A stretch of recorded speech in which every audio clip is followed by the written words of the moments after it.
Kalau ada orang salah, taruhlah melakukan bid'ah, namun bid'ah tersebut bukan bid'ah akidah, hanya bid'ah amaliyah contohnya, maka antum tidak bisa mengatakan dia dari 72 golongan. Contoh sederhana, banyak saudara-saudara kita terjerumus dalam praktek tahlilan. Tahlilan itu menurut mazhab Syafi'i hukumnya adalah makruh dan bid'ah.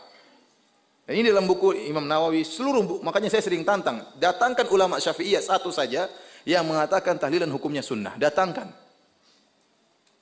Tidak ada, ente akan dapati seluruh ulama Syafi'iyah dalam buku-buku fikih mereka mengatakan tahlilan itu hukumnya apa? Bid'ah dan apa? Makruh. Sampai perkataan dari ulama Syafi'iyah orang Indonesia yang bernama Muhammad Arsyad Al-Banjari dalam kitabnya Sabilul Muhtadin. Dalam kitabnya Sabilul Muhtadin. Saya bacakan ya.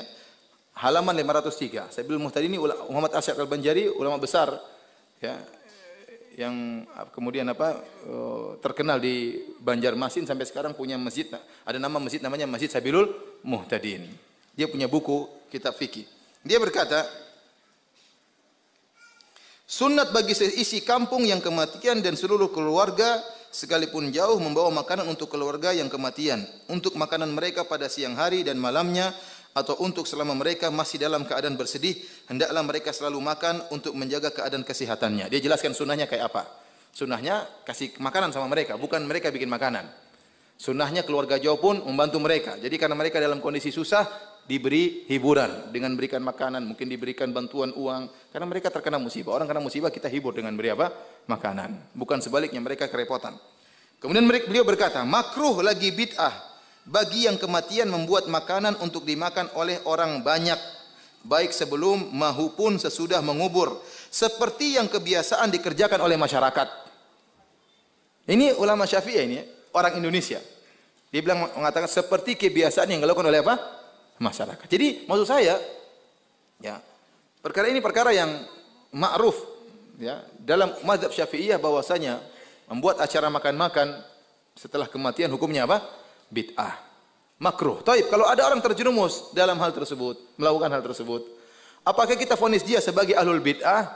Jawabannya tidak. Dia kalau cuma gara-gara kesalahan ini, tidak bisa kita keluarkan dia dari firqah najiyah, paham? Karena ini bukan masalah akidah, bukan masalah usuluddin, bukan masalah kaidah kuliah. Tapi dia salah dalam satu perkara, perkara fikih misalnya. Karena ini bid'ah amaliyah. Ya. Paham? Paham atau tidak? Ya. Maka jangan suka mudah-mudah menyesatkan apa? Orang ya. Antum bilang salah, salah, enggak jadi masalah itu. Mengatakan kullu bid'atin dhalalah wa kullu dhalalatin finnar. Yang dulu bid'ah ya tetap bid'ah sekarang. Enggak bisa jadi hasanah. Nabi nggak pernah mengadakan, jangan diadakan. Agama sempurna, tinggal kita laksanakan apa yang Nabi perintahkan. Yang diperintahkan belum bisa dilaksanakan oleh mereka. Mereka melakukan perbuatan yang bid'ah. Yang bid'ah ini akan membawa kepada apa? Kepada neraka. Karena Nabi mengatakan kullu bid'atin dhalalah wa kullu dhalalatin finnar. Ketika orang berbuat bid'ah, kita nggak langsung mengatakan orang itu sesat, tidak. Perbuatan bid'ahnya sesat, nggak langsung orang itu katakan ini sesat. Enggak, kita nggak menuduh orangnya. Karena orang mengatakan ini ustaz suka menyesatkan. Loh, saya bawakan hadis Nabi menyesatkan. Yang menyesatkan ini siapa? Rasulullah mengatakan kullu bid'atin dhalalah wa kullu dhalalatin finnar. Rasul mengatakan demikian. Kita hanya menyampaikan. Ketika orang itu bersikeras dengan pendapat dan terus melakukan bid'ah, ya betul dia sesat. Dia udah tahu nih penjelasan dalil, dia tahu hadis Nabi, tetap dia nggak mau. Dia tahu dalilnya. Dia tolak dengan perbuatannya. Makanya kata Allah apa?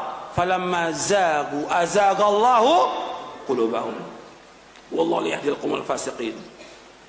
Tatkala mereka sudah sesat, berpaling, kami biarkan dia sesat. Allah nggak akan tunjuki orang-orang yang fasik. Mbah Khalil Bangkalan itu, kalau nalkin mayit itu masyhur Mbah Khalil Bangkalan.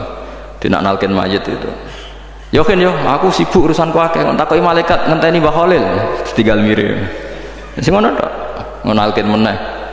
Ya jiyo, soe nak takoki malaikat marbuka manabiuka ngenteni ketuane. Maksudnya ngenteni dekne. Ya sudah ditinggal.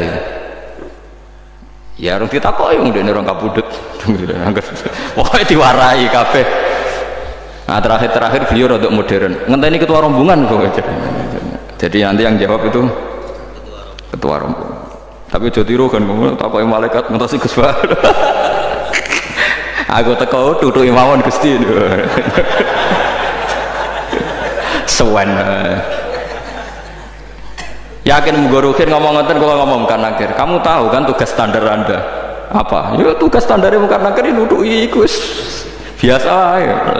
Biasa nuduki tak kan apa? Nah itu mungkin guyone wali ku jek mungkin. Kadang orang itu engkar ndak bisa. Yaitu tadi piye wae resmi teknya Allah tu yaumana kullu unasim bi imamihim. Nanti manusia dipanggil itu per ketuanya. Bukan per individu kesuwen. Jadi ada teori itu yang mungkin benar, ya, teori itu yang mungkin benar karena kita nanti di mahsyar juga dipanggil ketuanya dulu. Jadi ya ma'asyarul syafi'iyah, Imam Syafi'i disuruh maju, ya ma'asyarul malikiyah, karena ketua ini nanti yang menciptakan madhab. Karena ada pepatah an-nasu ala dini mulukihim, manusia itu mengikuti tradisi ketuanya. Mungkin coba orang Indonesia mbok bodoh mbok ora mbok pinter mbok ora nggak Abu Bakar ya radhiyallahu anhu. Coba kalau tradisinya Syiah, mungkin Abu Bakar laknatullah alaihi kan gitu. Ya kita tidak tahu, tahu-tahu begitu. Akhirnya kita ketiban apik karena menghormati apa? Sahabat.